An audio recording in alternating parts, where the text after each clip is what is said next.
लोगों के लिए वोकैबुलरी वाली क्लास, जिसमें आप लोगों को वोकैबुलरी सीखने में काफ़ी मज़ा आता है, क्योंकि मैं बहुत ही अलग तरीके से आपको वोकैबुलरी को सिखाती हूँ।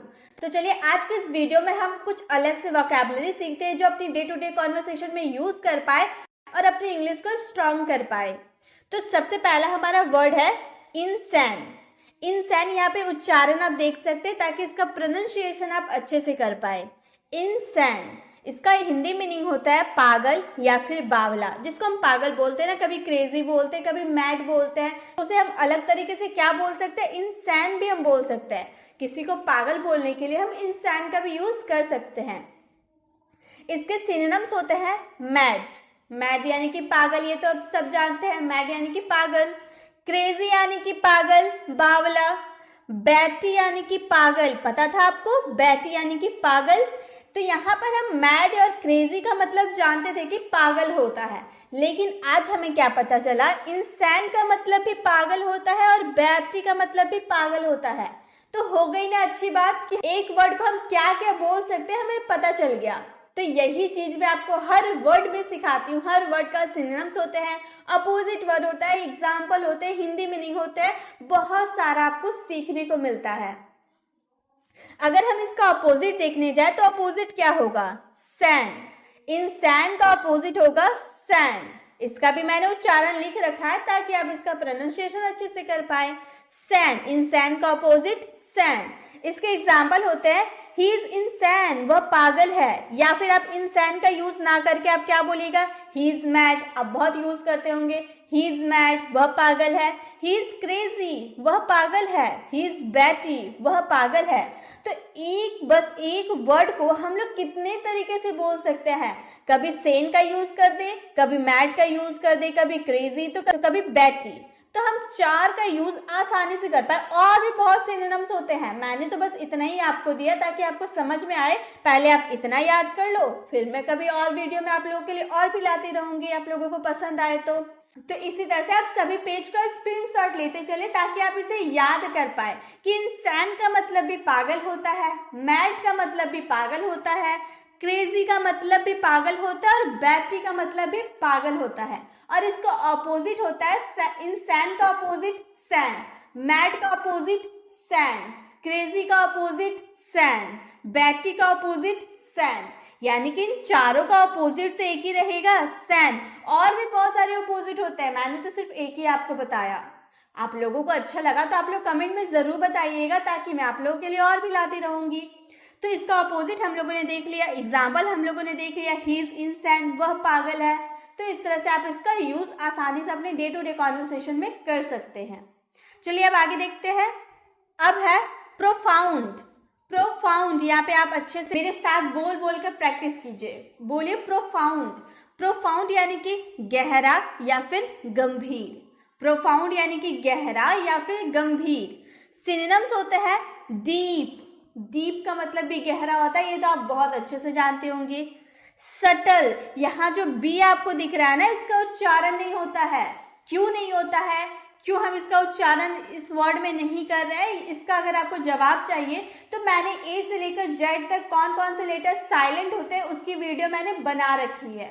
आप वो वीडियो जरूर देखिएगा। इस वीडियो को देखने के बाद, वो वीडियो देखने के बाद आपको समझ में आएगा कि यहाँ बी साइलेंट क्यों है, कब कब बी साइलेंट रहता है, कब कब ए साइलेंट रहता है, जी कब साइलेंट होता है। मैंने सब उसमें अच्छे से एक्सप्लेन किया है, आप वो जरूर देख लीजिएगा इस वीडियो को देखने के बाद। तो इसे हम सबटल नहीं बोलेंगे, इसे हम बोलेंगे subtle. Serious, serious, deep, subtle, serious. इसका अपोजिट होता है ट्रिवियल। ट्रिवियल, प्रोफाउंड का opposite trivial. This accident had a profound effect on her, इस घटना का उस पर गहरा असर हुआ। This accident had a profound effect on her, मतलब हमें यहाँ से क्या पता चला, प्रोफाउंड का ऑपोजिट अगर हमें पता ना हो तो हम क्या बोल सकते हैं, ट्रिवियल। यहाँ से आप याद कर सकते हैं। प्रोफाउंड यानी कि क्या होता है, गहरा या फिर गंभीर। आप प्रोफाउंड ना यूज करके इसके सिनोनिम्स याद कर ले, सिनोनिम्स भी आप यूज कर सकते अपनी डे टू डे कॉन्वर्सेशन में, डीप, सटल या फिर सीरियस। अब है सर्टन। सर्टेन नहीं बोलेंगे, यहाँ पर लिखा हुआ है CERTAIN, लेकिन इसे सर्टेन नहीं बोलेंगे, सर्टन बोलेंगे, सर्टन। सर्टेन यानी कि पक्का या फिर निश्चित, पक्का या फिर निश्चित। सिनोनिम्स होते हैं श्योर, श्योर यानी कि पक्का या फिर निश्चित।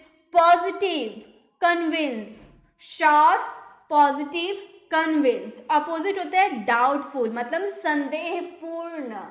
डाउट मतलब तो हम जानते हैं संदेह होता है, डाउटफुल यानी कि संदेहपूर्ण। सर्टेन मतलब पक्का या फिर निश्चित, और डाउटफुल यानी कि संदेहपूर्ण। एग्जाम्पल है नथिंग इज सर्टेन, कुछ भी निश्चित नहीं है या फिर कुछ भी पक्का नहीं है। Nothing is certain, nothing is positive, nothing is convince. तो आप किसी का भी यूज कर ले, बात तो आपका वही रहेगा कि कुछ भी निश्चित नहीं है। तो सर्टेन यानी कि पक्का या फिर निश्चित। अब है हमारा प्रिटेंड। प्रिटेंड यानी कि ढोंग करना, प्रिटेंड यानी कि ढोंग करना। अपनी डे टू डे कॉन्वर्सेशन में बहुत यूज करते हैं प्रिटेंड यानी कि ढोंग करना। सिनोनिम्स होते हैं assume, assume, bluff, profess. Assume, bluff, profess. इसका ऑपोजिट होता है reveal.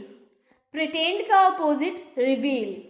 Don't pretend you don't know, दिखावा मत करो तुम नहीं जानते। Don't pretend you don't know, दिखावा मत करो कि तुम नहीं जानते। तो प्रिटेंड का मतलब क्या हो गया, ढोंग करना।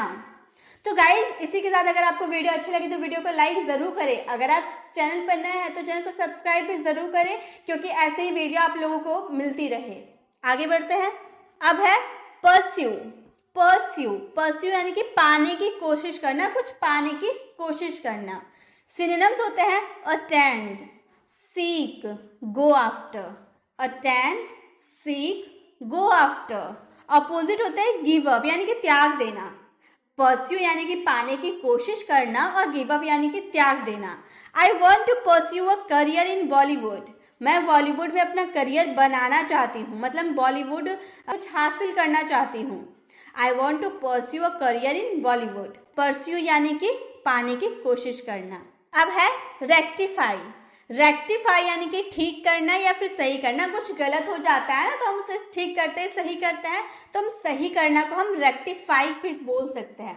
रेक्टिफाई यानी कि ठीक करना या फिर सही करना। सिनोनिम्स होते हैं improve, improve, amend, fix. Improve, amend, fix. Opposite होते हैं डिस्ट्रॉय, नष्ट कर देना। रेक्टिफाई यानी कि ठीक करना, सही करना। डिस्ट्रॉय यानी कि नष्ट करना, सब कुछ तहस नहस कर देना। Please rectify the mistakes in my bill, कृपया मेरे बिल में गलतियों को सुधारें। Please rectify the mistakes in my bill. तो रेक्टिफाई यानी कि ठीक करना या फिर सही करना। अब है एग्जामिन। एग्जामिन यानी कि जांच पड़ताल करना। एग्जामिन यानी कि जांच पड़ताल करना। सिनोनिम्स होते हैं check, audit, consider. Check, audit, consider. Opposite होता है ignore. I will examine all the option, मैं सही विकल्पों का जांच करूंगा। I will examine all the options, मैं सही विकल्पों की जांच करूंगा। तो एग्जामिन मतलब क्या हो गया, जांच पड़ताल करना। अब है कंसिडर। यहाँ पे अभी हम लोगों ने एग्जामिन देखा ना, एग्जामिन का मतलब था जांच पड़ताल करना।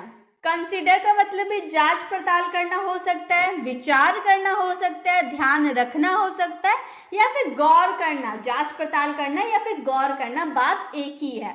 तो आप कंसिडर का भी यूज कर सकते हैं, एग्जामिन का भी यूज कर सकते हैं। देखिए इसके सिनोनिम्स होते हैं एग्जामिन, ग्रांट या फिर रिकॉग्नाइज। वहां पे मैंने आपको 3 दिए सिनोनिम्स, यहाँ भी आपको 3 सिनोनिम्स मिल गए, एग्जामिन, ग्रांट, रिकॉग्नाइज। ऑपोजिट हो गए डाउट, ऑपोजिट डाउट, संदेह करना। एग्जाम्पल है आई कंसिडर इट, मैं इस पर विचार करूंगा। आई कंसिडर इट, मैं इस पर विचार करूंगा। तो कंसिडर का मतलब हो गया विचार करना, ध्यान रखना, गौर करना या फिर जांच पड़ताल करना। अब है ऑल्टर। ऑल्टर यानी कि बदलना या फिर परिवर्तन करना। ऑल्टर यानी कि बदलना या फिर परिवर्तन करना। सिनोनिम्स हो गए adjust, adjust, accustom, modify. Adjust, accustom, modify. Opposite हो गया disarrange, disarrange. No one can alter the fact, इस तथ्य को कोई बदल नहीं सकता। No one can alter this fact मतलब इसमें कोई परिवर्तन नहीं आ सकता, इस तथ्य में, इस फैक्ट में कोई परिवर्तन नहीं आ सकता। तो ऑल्टर यानी कि बदलना या फिर परिवर्तन करना। अब है अप्रोच। अप्रोच यानी कि दृष्टिकोण, पहुंच या फिर पास आना। दृष्टिकोण करना या पहुंचना या पास आना। सिनोनिम्स होते हैं access, path, way. Access, path, way. Opposite हो गए डिपार्चर। एग्जाम्पल है we will approach him about this matter, हम इस मामले में उनसे संपर्क करेंगे। आप यहाँ पर अप्रोच की जगह आप कुछ भी यूज कर सकते हैं, जैसे we will access him about this matter, we will path him about this matter, we will way him about this matter. तो अब इसके जगह आप कोई सा भी सिनोनिम्स का यूज कर ले, आपका सेंटेंस वही रहेगा। कोई हिंदी वाले सेंटेंस में कोई बदलाव नहीं आएगा, बस ऐसे ही रहेगा। तो यही अप्रोच यानी कि दृष्टिकोण करना, पहुंचना या फिर पास आना। तो इसी के साथ हम लोगों ने कुछ वोकैबुलरी सीखे। इसका आप सभी पेज का स्क्रीनशॉट ले ले और खाली समय में से लिख कर याद कर ले।